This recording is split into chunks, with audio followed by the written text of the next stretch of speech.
Okay, so we'll be looking at May June 2015 variant one, question number 4. So go ahead and try it out. So with this question, in fact, a lot of people did get the answer right. That is C. However, for most, it was just guessing. Didn't really understand a lot of the logic behind why it would be C rather than maybe A or B. So let's look at this. It says that the diagram shows a perfectly competitive firm's average product of labor and marginal product of labor curves. The market price of the firm's product is 1. Which segment of the curves represents the firm's demand for labor curve?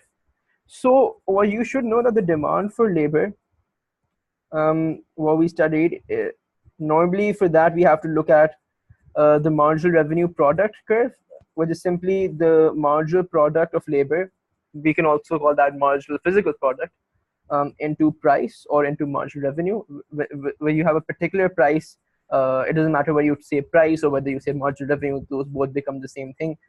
Anyhow, but price is 1. So if you multiply anything into 1, it just is the same thing. So it means your marginal product of labor, that is going to be equal to marginal revenue product. So this curve right here is in fact your marginal revenue product curve. Because MPL is equals to MRP in this case because price is 1. So right off the bat, you can cross out Kn because you know that the demand curve for labor will lie on the marginal revenue product curve. In some cases, the way we studied, we almost used to assume the MRP is synonymous to the curve for the demand of labor. So any option apart from that, you can cross out very easily. Now you have to pick between OJ, JK, and KL. So the reason you can cross out OJ is if you look at it, it shows an upward sloping demand curve if you had picked this green area, which means that as wages go up, you hire more labor, which we clearly know doesn't happen. Or no, the relationship we're trying to look at between labor, quantity of labor employed, and the wage is as you decrease wage, only then would a firm be willing to hire more labor. And that's why you have a downward sloping demand curve, which is why you can cross out OJ. But then the issue arises. The issue arises between these two, between JK, which is also downward sloping, and KL. In fact, let me highlight KL in a slightly different color. Now, most people still manage to guess KL correctly because I don't know, it was just of a greater length. It just seemed okay, but that's not the reason why you should be picking KL. The reason is simple: is that you're looking for a downward sloping curve that is below your average product of labor, which is the condition that KL fulfills, and that's the condition that JK does not fulfill. Now, why does it need to be below the average product of labor? Well, that is simple. Look here. If you look at JK, where this is above the average product of labor, let's look at this point J, this quantity Q, and let's look at this random point on the curve JK. You could increase the units, or you could increase the number of workers you've employed, and what do you get with your average product of labor? Your average product of labor, in fact, your APL goes up.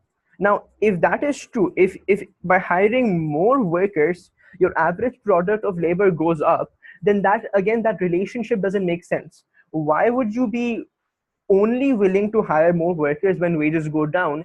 In this case, because if you look at it here, in fact, hiring more workers is beneficial. So because your average product of labor is going up, so because of that, it doesn't make any sense that you would employ any workers below the quantity of K, like whatever this quantity is, because this part of your APL, if that which corresponds to this part of your so-called incorrect demand curve, doesn't really work, because what we know is that the firm will only hire more workers when wages go down.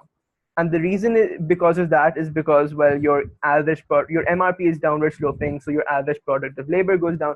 So basically, there is a certain issue associated with hiring more workers. So you only hire more workers when those workers are available to you at a cheaper rate, which is why you only hire more workers when wages go down.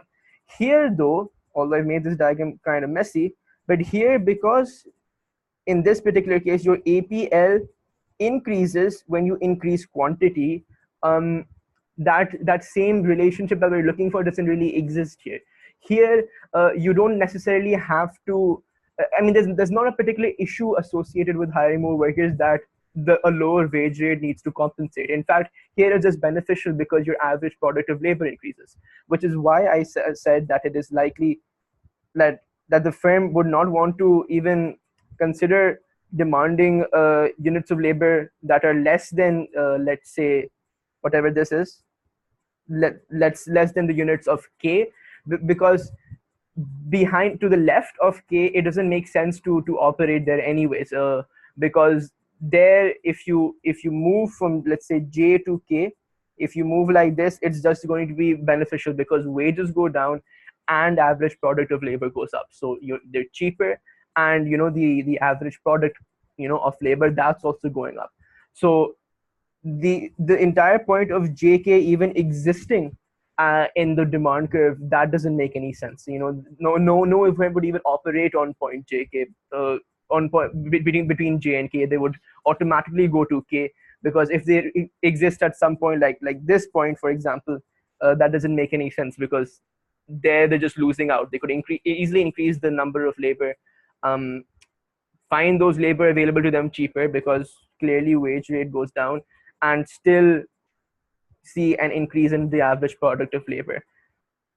And hopefully that makes sense, which is why you can cross out JK and confirm your answer as KL. Sorry, the diagram got a bit messy, but hopefully that's still, hopefully it was enough to explain what I was trying to say.